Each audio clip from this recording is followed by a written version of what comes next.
সব থেকে এখানকার যেটা ভালো দিক আমার কাছে মনে হয়েছে ডাক্তারদের আন্তরিকতা। ডাক্তার অনেক আন্তরিকতার সাথে কথা বলছেন, বিশেষ করে ট্রান্সপ্লান্টের শুরুর সময় আমি করবো কি করবো না বা কোথা থেকে করবো।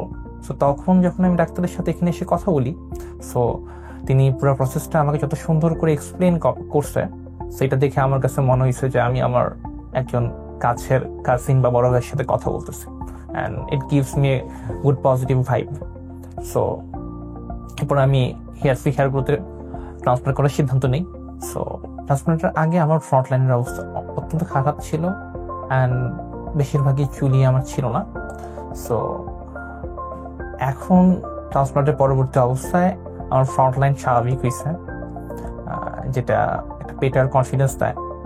অ্যান্ড এই পুরা জার্নিতে হেয়ার গ্রো আমার পাশে সুন্দরভাবে ছিল।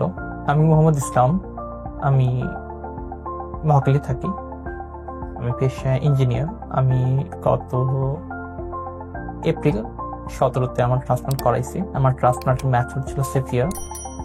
আমি এরকম 4300 গ্রাফটের মতো আমার চুল প্রতিস্থাপন করছি।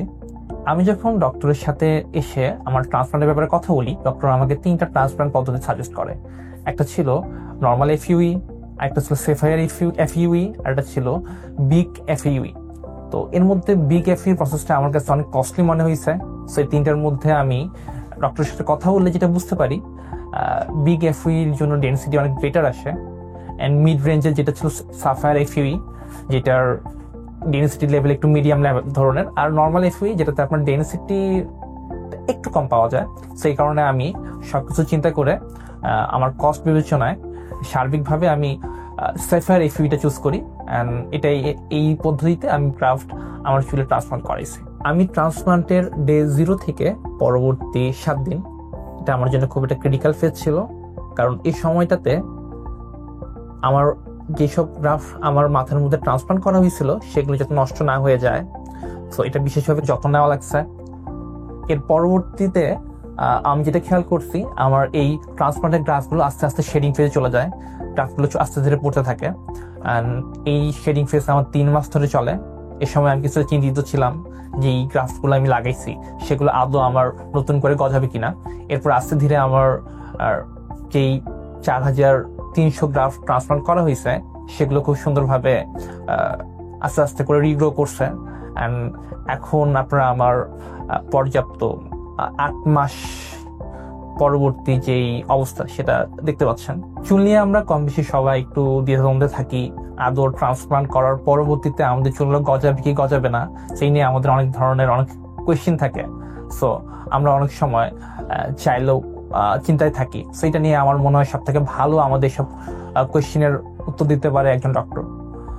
আমার কাছে মনে হয়েছে হেয়ার গ্রোথে যে ডক্টরগুলো বসেন তাদের সাথে এই ব্যাপারে অনেক সুন্দর করে কথা বলা যায়।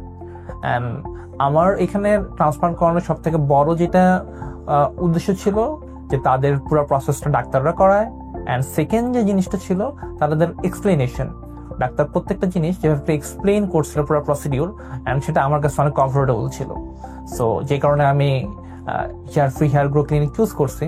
সো আপনারা আপনাদের চুলের সমস্যায় কথা বলে যেতে পারেন যদি আপনাদের ভালো লাগে। সো বাকিটা আপনাদের ইচ্ছা, অ্যান্ড আল্লাহ ভরসা। এখন পর্যন্ত আমি 4টা পিআরপি নিছি। আমার ফার্স্ট পিআরপি ছিল ট্রান্সপ্লান্টের দিনে, তার পরবর্তীটা ছিল হচ্ছে 40 দিন পরে, তারপরেরটা ছিল 1 মাস পর পরে। প্রতিটা পিআরপির পরে আমি যেটা খেয়াল করছি, আমার চুলের হেয়ার গ্রোথ সিগনিফিকেন্টলি বাড়ছে ট্রান্সপ্লান্টের পরে। আজকে আমার 5 নাম্বার পিআরপি, আমি আজকে আমার 5 নাম্বার পিআরপি নিতে আসছি। দেখা যাক আল্লাহ ভরসা আমার চুল কতটুকু গ্রো করে। থ্যাংক ইউ হেয়ার গ্রো আমার চুলের এই নতুন জার্নিটাতে আমার সাথে থাকার জন্য।